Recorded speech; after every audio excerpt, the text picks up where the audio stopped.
The ultimate southwestern rifle. That's what we're going to talk about today on this podcast thought experiment in the training and experience God's blessed me to have.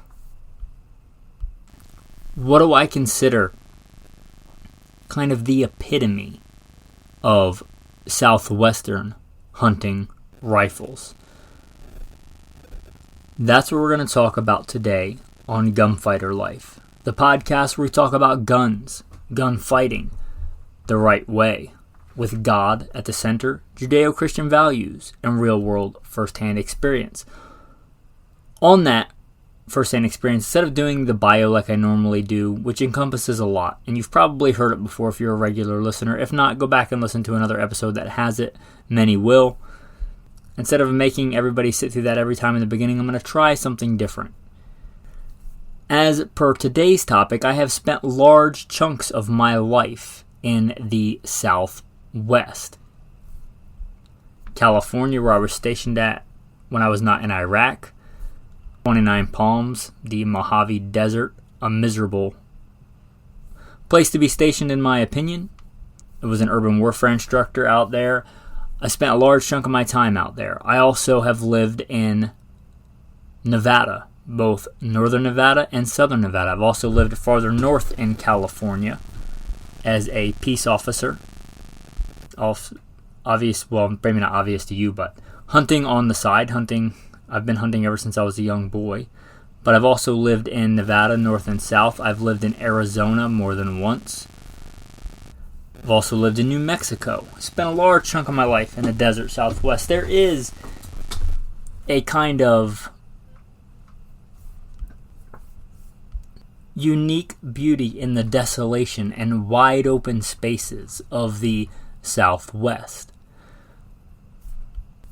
Talking about the geography and where I've lived in large chunks of the desert Southwest, and not desert Southwest, not all of the Southwest is desert. I started hunting when I was a very young boy to put meat on the table, not in the Southwest, but in the Southeast. Been a hunter since I was very young. Been a professional big game hunter and guide. Been blessed to hunt all over this beautiful country. Taken more big game animals than I can remember. Not just domestic big game like whitetail on the East Coast or mule deer on the West Coast, and pronghorn and bear and wolf.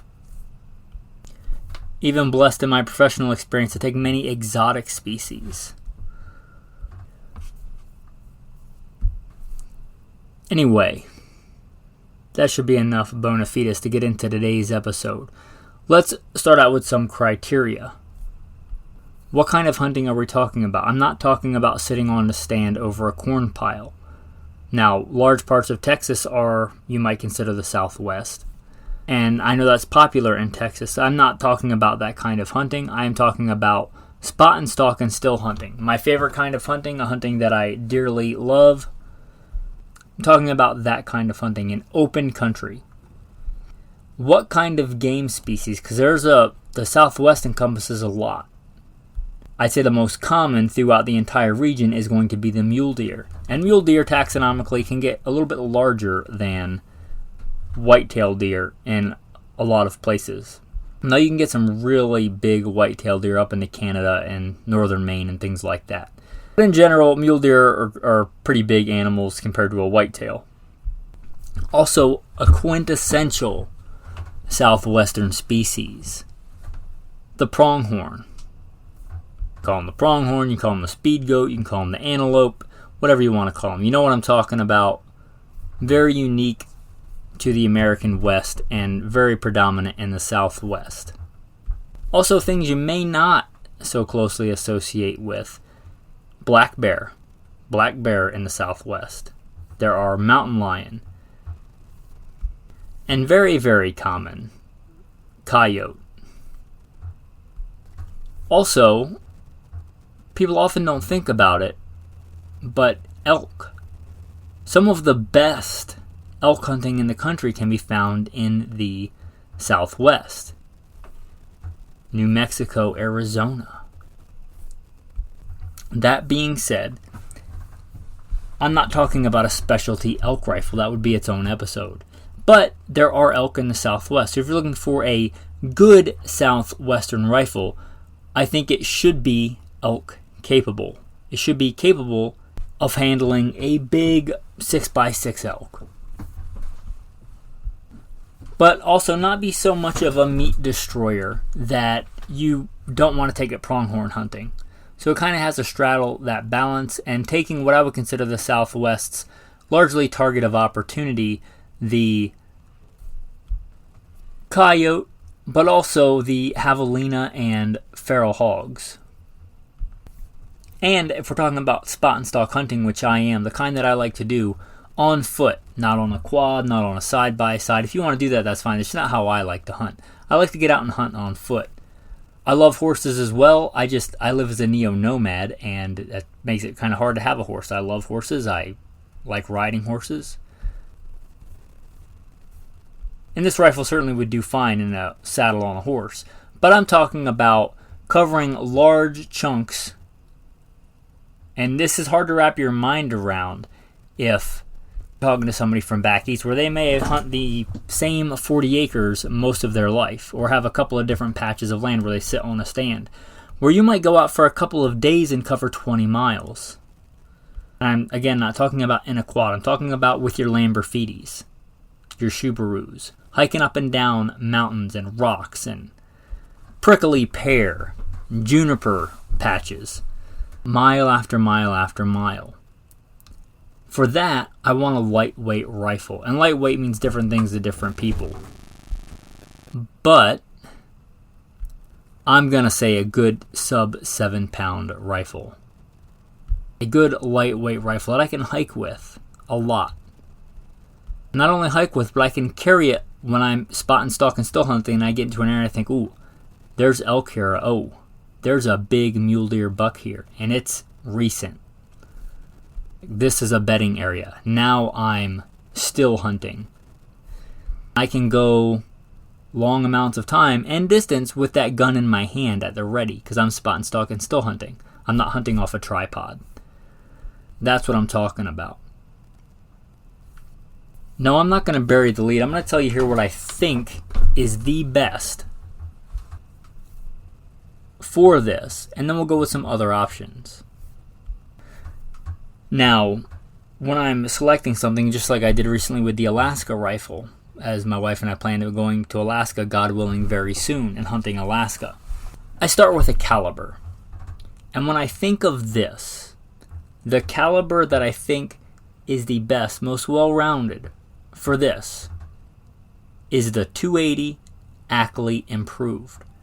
Now, Ackley improved many cartridges, but the 280 is unique in that I think the 280 Ackley is actually more popular today than the actual 280, which was no fault of the 280. It was mostly a fault, I think, of Remington and marketing. But the 280 is a fine cartridge, and the 280 Ackley Improved, I think, is a finer cartridge. It is phenomenal. It is just shy of 7mm Remington Magnum. It's more efficient than 7mm Remington Magnum. I think it's perfectly adequate for anything on this list. It's a great, great cartridge, very flexible in its loadings, whether you're hand loading or talking about factory loads. It is certainly a capable and a lot of people's favorite, I think, elk cartridge, the 280 Ackley Improved. It's a fine elk cartridge. You don't need a 300 Magnum to kill elk for somebody who's hunted elk, guided. You don't need a 300 Win Mag. You can use it if you want, but you don't need it. A 280 AI is a good elk round. It shines in many areas. Efficiency, shootability as far as recoil goes, especially if we're talking about, again, a lightweight rifle. If you're hunting off a tripod with, a PRS style rifle that weighs 20 pounds and you want a 338 Lapua, that's not what we're talking about. I'm talking about a lightweight, handy, cross-country rifle. And in that, the 280, I think, is a good balance of shootability, of efficiency, of flexibility as far as loads go. It's a really, really good, well-balanced, efficient cartridge, good at range, and I'm not one of these people that likes to hunt really long range. That's just not how I like to hunt. I'm not telling you you can't hunt that way, but I like to spot and stalk, and it's rare. It's happened before, and I've taken animals farther, but it's rare that I can't stalk within 200 yards, even in the open desert Southwest or other parts of the Southwest. And I think my farthest pronghorn, I think, is 150 yards. I think that's vastly overstated. Like, you got to be able to shoot 1,000 yards. That's not the kind of hunting that I do. If you want to do that, then you're probably looking at a different rifle. Not that the 280 Ackley can't hang in there at long distance. It can. But at, I would say, reasonable hunting distances, 450 yards, and in, that 280 is fantastic. If we're talking rifles, one really comes to mind. And I don't own this specific rifle, but my go-to hunting rifles up until the Alaska rifle, which is very similar, my go-to hunting rifles are Kimbers. No, I'm not a Kimber fanboy. There's a lot of things Kimber makes that I don't care for and would not recommend. But the Kimber rifles, the Kimber 84s, I think are the best hunting rifle, not just for this, but for most applications. They are controlled round feed, many of them stainless, and I'm a big fan of controlled round feed, stainless, and they've really used modern metallurgy to make those guns light. Most controlled round feed guns, and they're not that common, but of the ones that exist, most of them are fairly heavy. The Kimber rifles stand out as not being heavy. They save weight without compromising integrity. They're plenty strong enough. They're a strong, lightweight, controlled round feed action. I like controlled round feed. I've talked about this before. I like it for hunting. I like it for its reliability. I like it for the ability to quietly chamber rounds. I like it for its smoothness, its quietness. I like controlled round feed. And of all the modern ones, especially for this application, the Kimbers really are amazing. And the particular model I'm going to recommend here, the Kimber Mountain Ascent. So that's going to be the Kimber Mountain Ascent in 280 Ackley Improved. And again, I'm not sponsored by Kimber or anybody. I don't take sponsors on this show. But if I'm thinking of the quintessential Southwestern rifle, it's going to be the Kimber Mountain Ascent in 280 Ackley Improved. Fantastic rifle, lightweight. I think they give a sub MOA guarantee.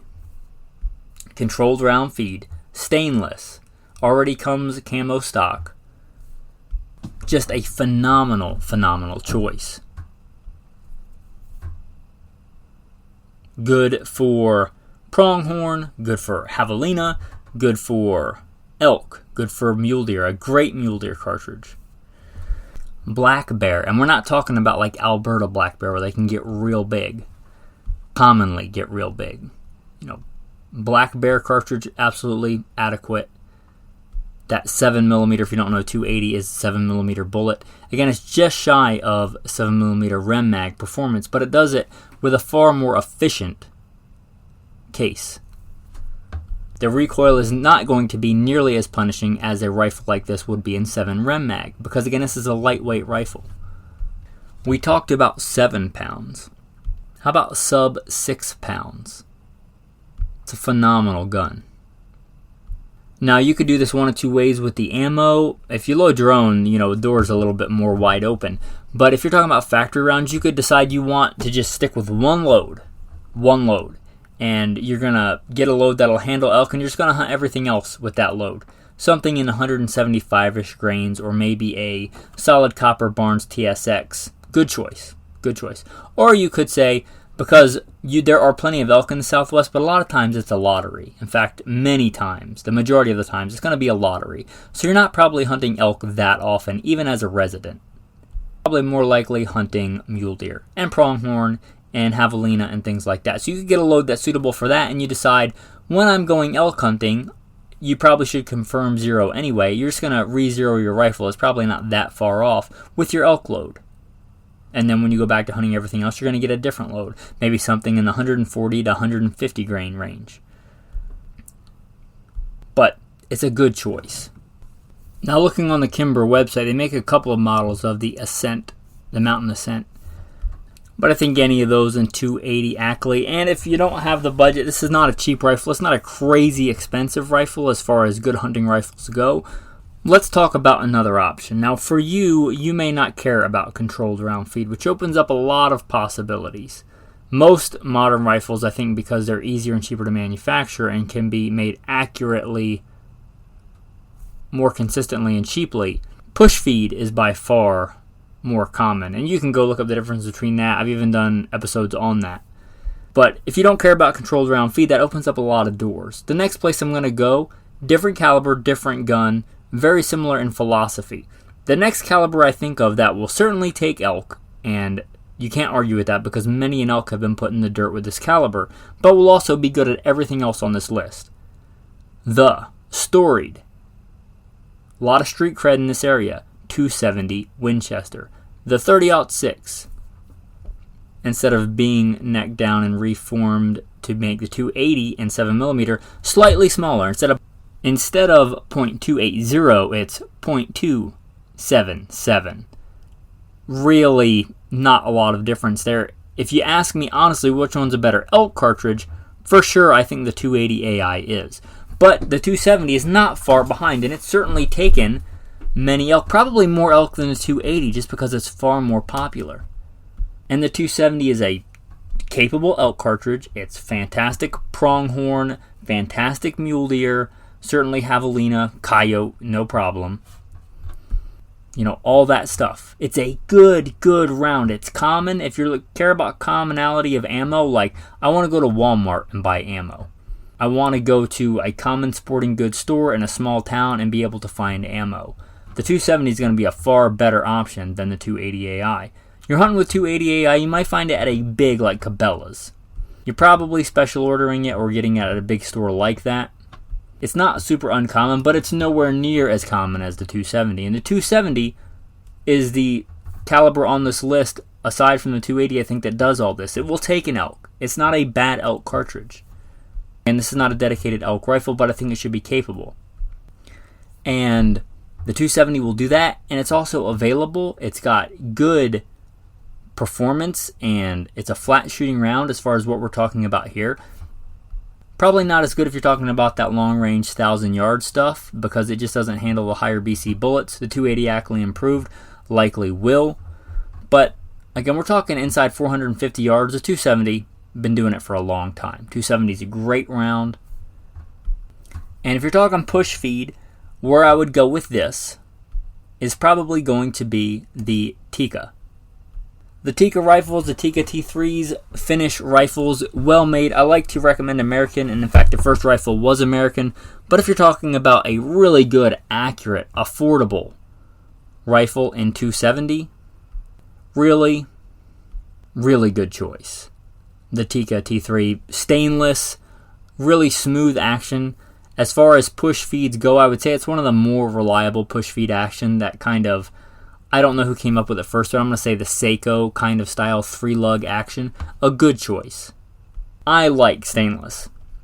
You may decide you want a more traditional blued, but if you're talking about a hunting implement, a hard use hunting implement, the Tikka T3X in 270, it's available, both the rifle and the ammunition in 270. It's affordable. It's a good hunting rifle. It's not the most dirt cheap hunting rifle you can get, but it's a really good value. It'll take anything in the Southwest. It's a really good option. What more can I say? It's affordable. It's a good, smooth action. They're known for being very accurate. In fact, I don't imagine you're going to get any more accuracy out of that much more expensive Kimber. I just think you get a lot of other things that I like with the Kimber. But that Tikka T3 also is going to be light. Maybe not as light. But it's going to be a lightweight stainless steel good hunting rifle option. There are many different variations, but just the basic Tikka T3 in 270 is a good choice. And the next one I'm going to talk about, I think, is a quintessential caliber for the Southwest.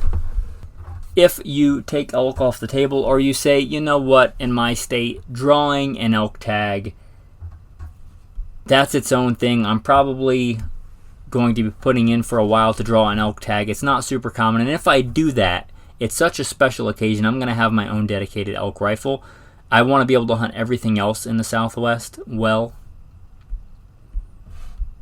Then there's another caliber that really comes to mind that I think does this really, really well.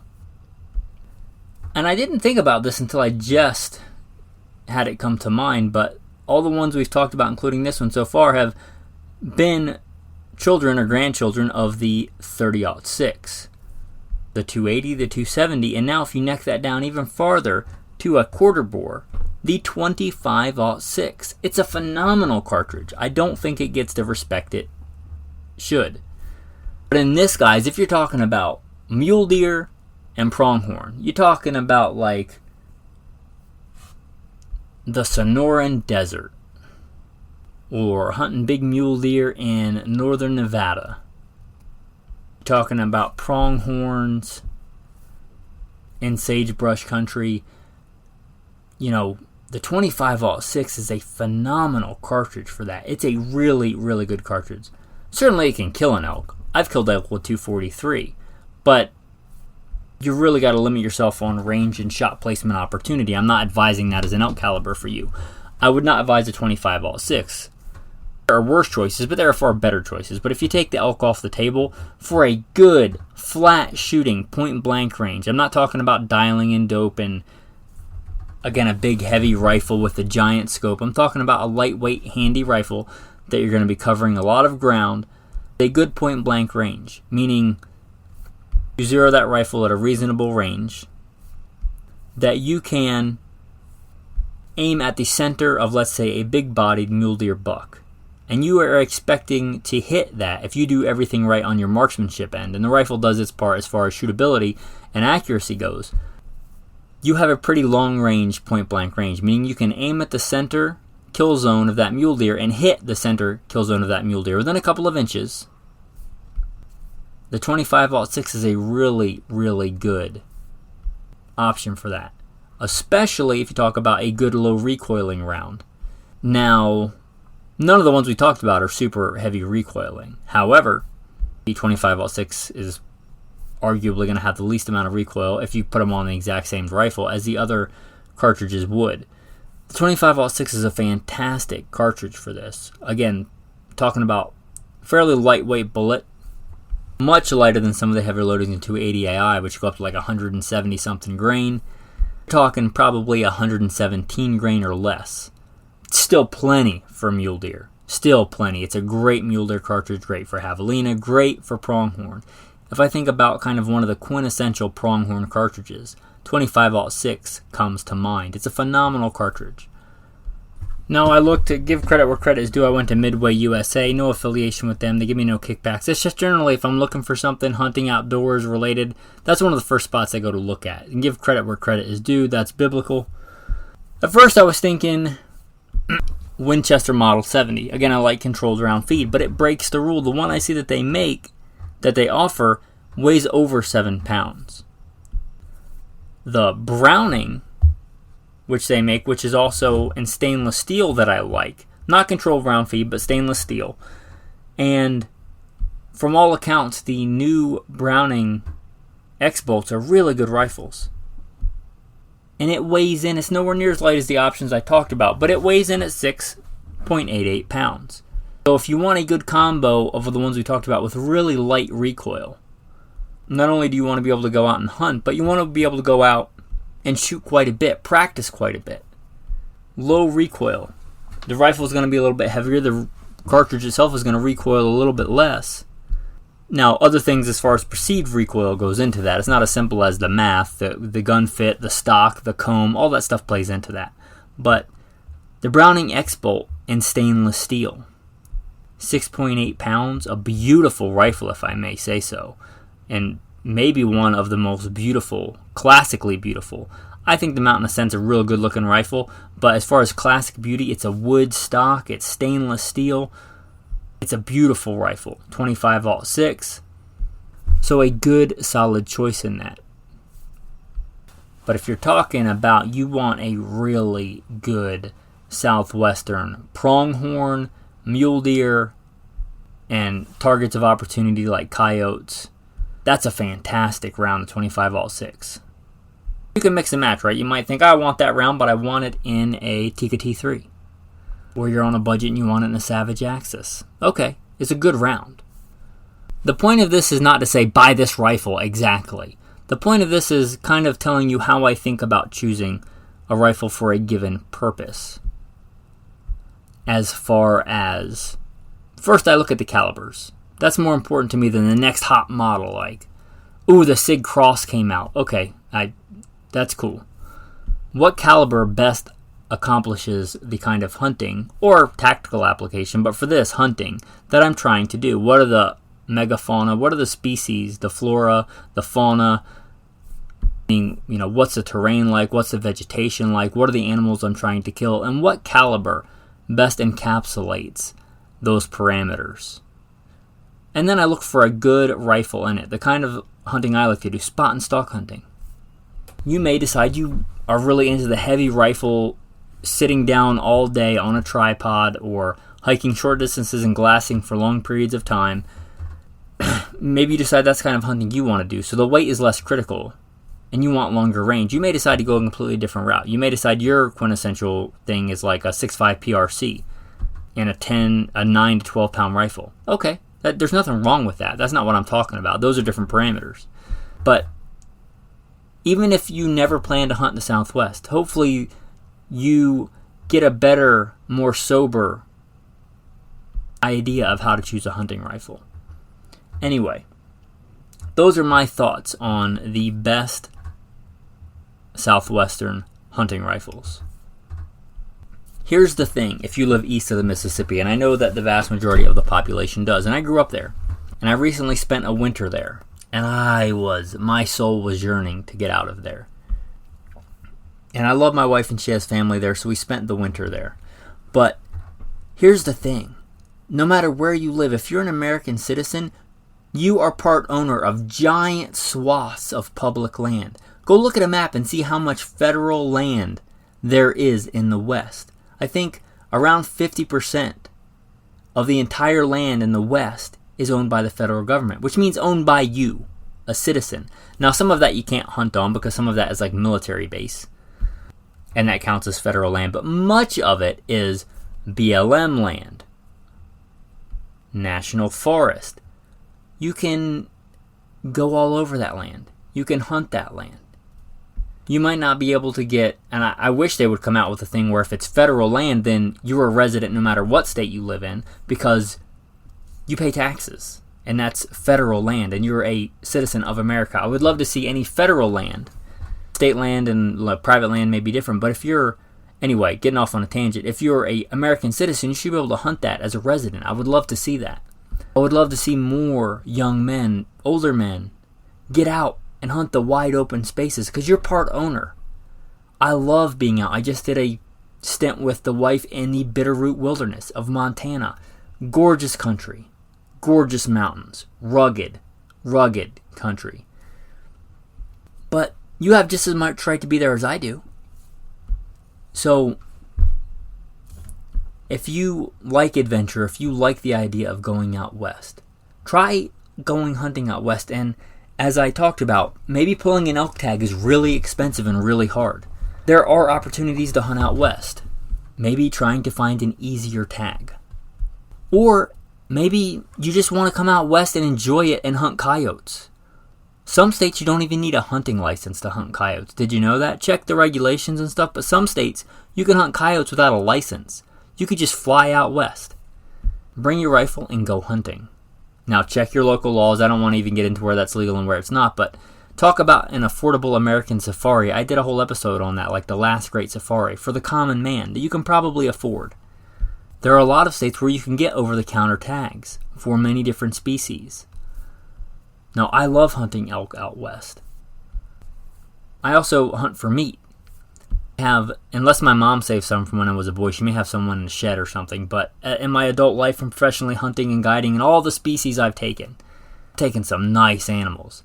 I have 0 antlers, horns from sheep, pelts from bear. I don't keep any of that. I hunt for the meat. I have a use for something, like if one day I'm not living as a nomad and I have a home base and I want to, let's say, take a bison hide and make a jacket out of it, that'd be really cool. But until then, I'm not just toting it around, I'm not pinning it up on the wall. That's just not me. If you do that, that's fine. That's just, I'm saying I hunt for meat. There are some decent opportunities. If you don't care about a giant 6x6 or bigger elk, or spending 30 grand on a mountain sheep hunt, there are some pretty affordable and attainable Western hunts. So I'd say look into those if that appeals to you. Anyway, I just encourage you to look into it. With that, the tactical tip of the day and then the tactical verse of the day. If you want to be a successful hunter, especially a successful spot and stalk hunter, my tactical tip may sound simple, but really, really, I think quintessential if you want to be a successful hunter putting beasts in the dust to eat.